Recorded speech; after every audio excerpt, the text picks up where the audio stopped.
He could have taken the money, no one would have known. But one veteran trucker chose integrity over survival, and just 7 days later, the decision that nearly broke him changed everything. Would you make the same choice? The rain had been coming down for hours, slicing through the night like cold knives. The highway was nearly deserted, just the occasional hum of tires splashing through puddles in the distance. Austin Wilson leaned against the frame of his rig, engine still ticking from the drive, the glow of the diner's neon sign reflecting off the wet asphalt.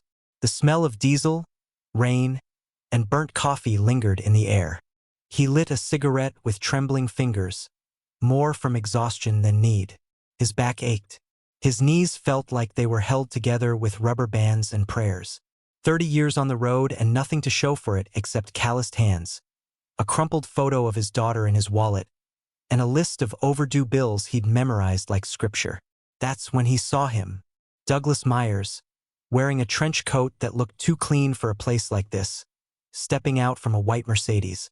His shoes barely made a sound on the wet pavement as he walked toward Austin, one hand in his coat pocket, the other holding a takeaway coffee he didn't seem interested in drinking. "Evening, Austin," he said smoothly, his voice cutting through the rain like a polished blade. Austin took a slow drag from his cigarette and gave him a cautious nod. "Didn't expect to see a regional manager out here in the mud." Douglas gave a small chuckle. "Didn't expect you'd be working this route tonight. Guess life's full of surprises." Austin didn't answer. He'd seen men like Douglas before. Clean hands, expensive watches, and smiles that never reached their eyes.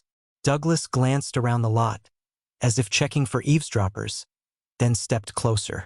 "You ever think about how underpaid you are?"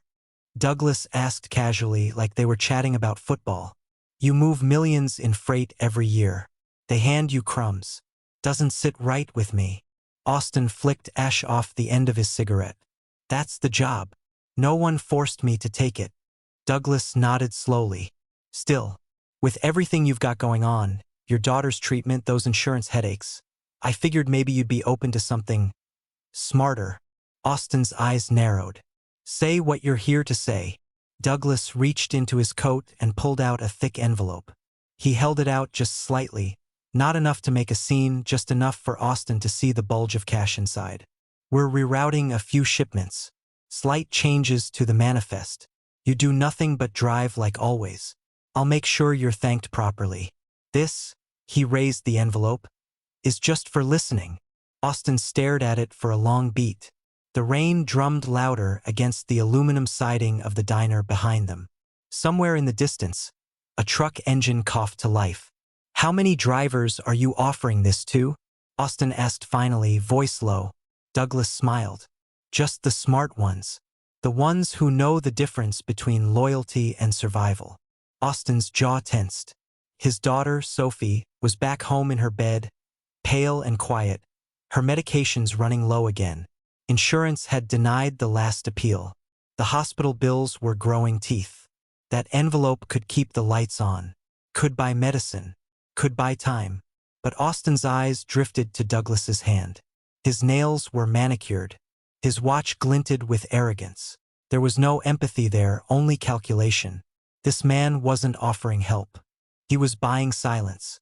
Austin took one last drag, dropped the cigarette, and crushed it under his boot.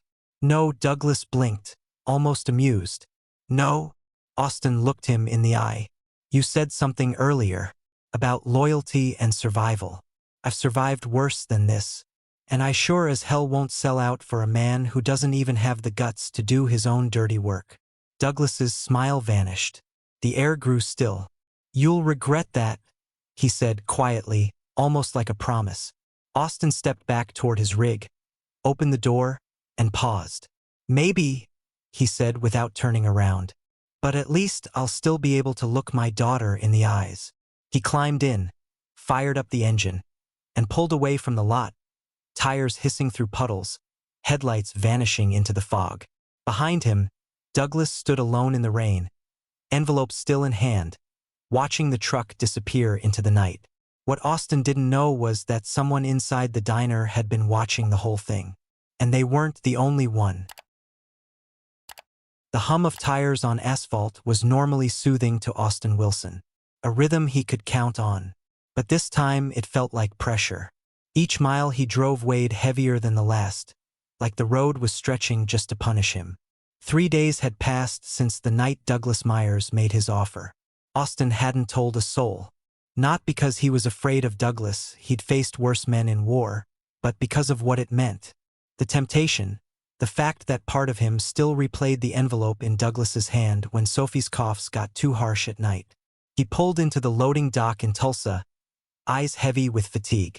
The dispatcher barely looked at him as he handed over a new manifest. It was lighter than usual, less freight. Another sudden change of route. New assignment? Austin asked, scanning the thin paperwork. Exactly what it says, the man muttered, not lifting his eyes. Came from upstairs. Douglas, Austin pressed. This time the dispatcher looked up, his tone sharper. Didn't say, you taking it or not? Austin said nothing. He took the form, slid it onto his clipboard, and headed back to his cab in silence. At home, Sophie was getting worse. She didn't complain, but Austin could see the fatigue in her eyes, the kind of tired that medicine couldn't mask. Her once boundless energy was replaced with quiet resolve. She still teased him, though. You look like a raccoon, Dad, she said, weakly grinning, pointing at the bags under his eyes. Good. Means I'm scary, he muttered, kissing her forehead. She laughed, a small, fleeting sound that made his chest ache. Later that night, after she fell asleep, Austin stared at the medical forms stacked on the kitchen table. Final notices, overdue balances, rejection letters. He opened the fridge, grabbed a beer, and just stood there, cold air brushing his face like it could freeze time. He didn't notice the black sedan parked 2 houses down. Lights off, engine running. At a truck stop in Amarillo, whispers floated through the air like diesel fumes. You hear about Big Tony? Someone muttered near the coffee station. Disappeared. Whole trailer's gone. Manifest said he was hauling medical supplies, no trace. Police picked up his brother this morning. Austin didn't engage, just listened. Scanning. The atmosphere was changing. Drivers were watching each other now. Suspicion in every glance. That's when he saw her. Kelly Taylor, a young dispatcher who didn't seem to belong. She wasn't sipping coffee or talking smack. She was at a corner table with a laptop open and a small notebook beside it. Her eyes darted around, typing something every few seconds. Austin approached slowly. You tracking ghosts or just writing a novel? He asked casually. Kelly startled, but composed herself quickly. Just cleaning up some records. He gave her a look. You don't log routes from this far out. She paused, studying him. Then she leaned in, voice low. You turned him down, didn't you? Austin didn't react. I've been watching the route data, Kelly continued. Shipments that don't make sense. Drivers getting rerouted with no formal documentation. Then the delays, then the disappearances. Why tell me? Austin asked. Because you were the first one who didn't look away when I asked questions. And because I think they're watching me now too. She slid a small flash drive across the table. This has backup manifests. You'll know what to look for. Austin stared at it for a long second before pocketing it. That night, on a stretch of I-40 just past Flagstaff, he noticed the headlights again. Same distance, same movement, same car. Every time he switched lanes, it did too. When he pulled into a rest stop, it stayed on the highway. But 20 minutes later, it reappeared. Back home, Sophie's friend Nora had stopped by to drop off schoolwork. Sophie smiled as they chatted about trivial things, makeup, memes, things Austin didn't understand anymore. But he watched from the hallway, and in the brief silence between their laughter, he saw her fingers tremble as she reached for a glass of water. By the end of the week, Austin was running nearly empty. Fewer loads, fewer hours. Yet the company's numbers looked untouched. Someone was moving volume without paper trails. Then the hammer dropped. Austin was pulling into a way station outside Albuquerque when a convoy of flashing lights surrounded another rig. Officers stormed the cab. A driver named Reggie, who Austin had shared meals with more than once, was dragged out in cuffs. Word spread quickly. Reggie's trailer? Completely empty. Manifest showed a full load of construction equipment. He claimed he followed orders. Dispatch denied knowing about the reroute. No one believed him. Austin stood by his rig, jaw clenched. The noose was tightening, but around who? And Douglas? He was nowhere to be seen. That night, Austin sat on the edge of his bed, the flash drive in hand, Sophie's lab results on his lap, and a growing storm behind his eyes. He knew now that this wasn't just a rogue manager pocketing extra cash. This was bigger, and it had just begun. The knock came just after sunrise. Austin sat at the kitchen table, cradling his coffee like it was the only thing keeping him upright. He hadn't slept. Sophie had had a rough night, her breathing shallow, her temperature rising.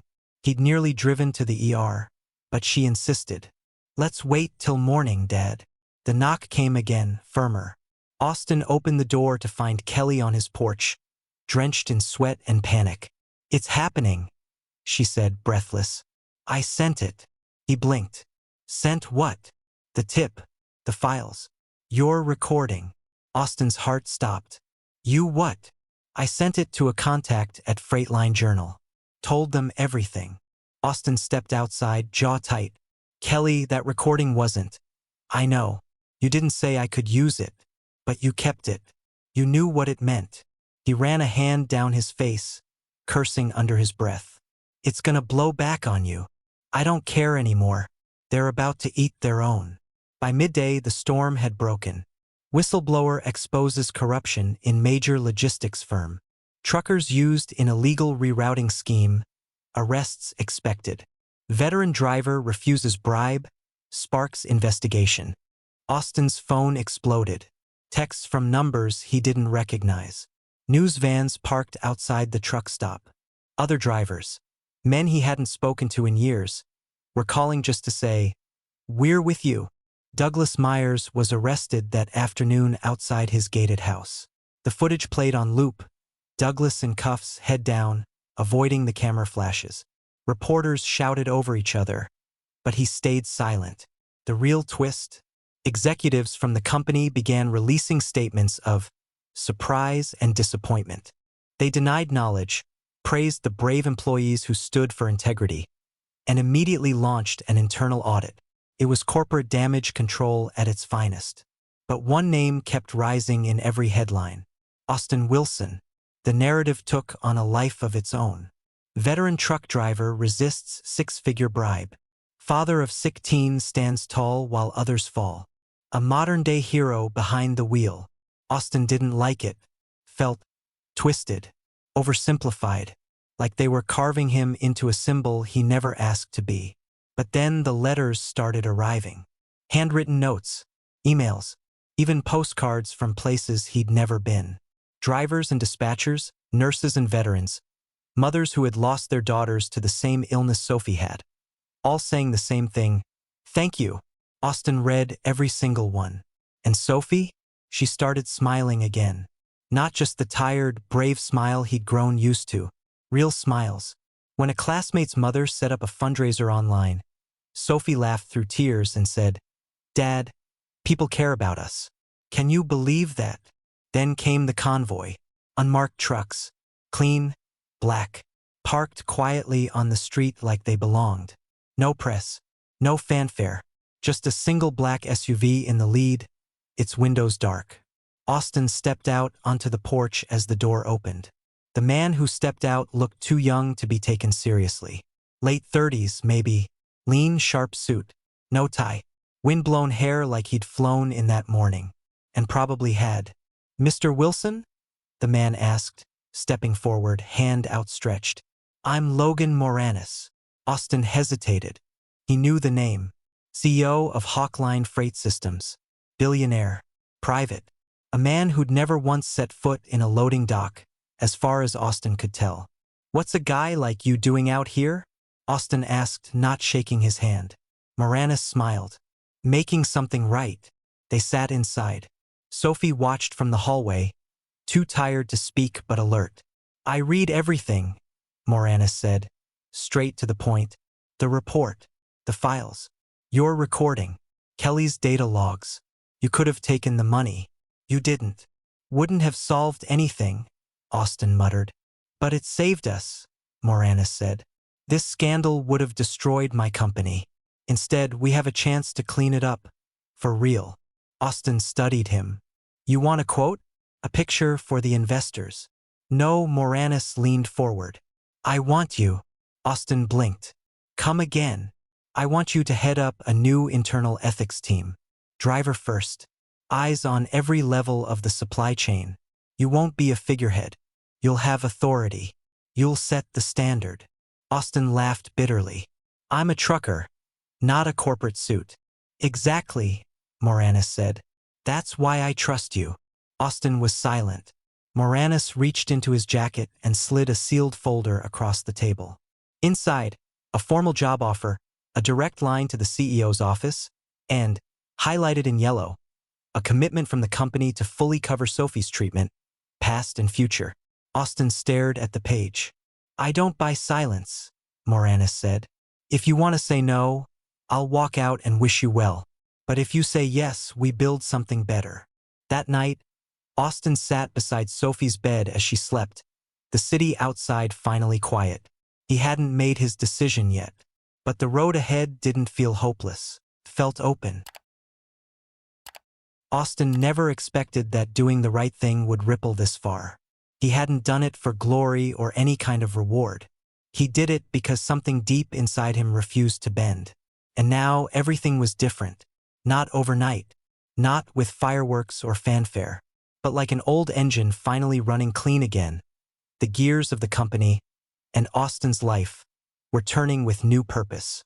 At corporate headquarters, where polished shoes once stepped over silence and fear, things were beginning to change. Logan Moranis, the young CEO, wasn't just handing out apologies and checks. He launched a complete ethics overhaul.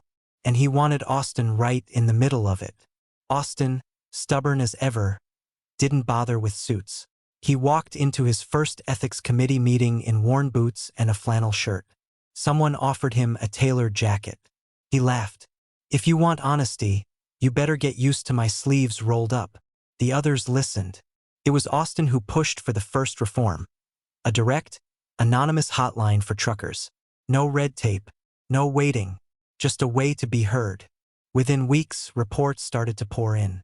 Not scandals, yet, but small abuses, silent fears, things that had festered too long in the dark. And Kelly? She was promoted, now head of operational audits. She still carried that quiet intensity, but now she had a team, a budget, and the full backing of the CEO. The girl who once whispered warnings was now issuing protocols with authority. Austin nodded with pride. Told you she was sharper than any dispatch system. Out on the road, the whispers changed. Drivers who once avoided Austin now pulled up beside him at truck stops, eyes low. I should have said no, too, one muttered, rubbing the back of his neck. Some of them took the company's offer of redemption. Confess, cooperate, make amends. No press, no shame, just a clean path forward. Austin never judged them. He knew how close he'd come himself. It's easy to fall, he told one. What matters is whether you get back up clean. And the man just nodded, eyes full of something heavier than guilt. Hope. One gray morning, Austin pulled his rig off route. No one knew where he was going. Not even Sophie. He drove until the prison gates rose before him. Inside, seated across a metal table, Douglas Myers looked thinner, older. His slick charm was gone. The smirk remained, faint, like a scar. Well, Douglas said. Didn't expect you. Austin sat down without a word. You came to gloat? Austin shook his head. No. Came to see if there was anything left of the man who used to believe in hard work. Douglas scoffed. Hard work doesn't pay bills when your kids are sick. I know, Austin said. That's why your offer almost worked. Douglas studied him for a moment. You won. Your name's on the news. I'm a headline no one reads past the fold. Austin leaned forward. I didn't win. I chose. And I'll live with that choice every mile I drive. As he stood to leave, Douglas spoke one last time. You did what I couldn't. Austin paused. then replied, "You still can. Might not look like it now, but people change. If they want to." Then he walked out. No anger, no triumph, just closure. Weeks later, a soft breeze blew through the cab of Austin's truck as he rumbled down a quiet two-lane road. Next to him, Sophie, her face turned toward the sun. She was getting stronger. Her voice had energy again. Her laughter had weight. "I missed this," she said. "The road. The quiet." Austin smiled. "Me too." They rode in silence for a while. Then she spoke again, softer this time. "I've been thinking, maybe I want to study law. Not the courtroom kind, corporate stuff. Ethics. Fraud. All that." Austin glanced at her. "Really? I want to know where things go wrong, and maybe help fix them before they do." He nodded, swallowing a lump in his throat. "You'd be good at that." She smiled. "Guess I got it from my dad." Austin looked ahead, the open road stretching toward the horizon. Sunlight flickered through the trees, casting gold across the windshield. For years, he had driven alone, freight in the back and 1,000 worries in his chest. Now he drove with purpose, with company, and with the unshakable knowledge that one choice, made in the rain, had changed everything. Not just for him, for everyone. This story reminds us that integrity doesn't always pay immediately, but when it does, it can change lives. What would you do if you were in Austin's position? Would you take the money or the risk? Let us know in the comments. And if this story moved you, hit like, share it with someone who needs to hear it, and subscribe to embrace the journey for more powerful true-to-life stories.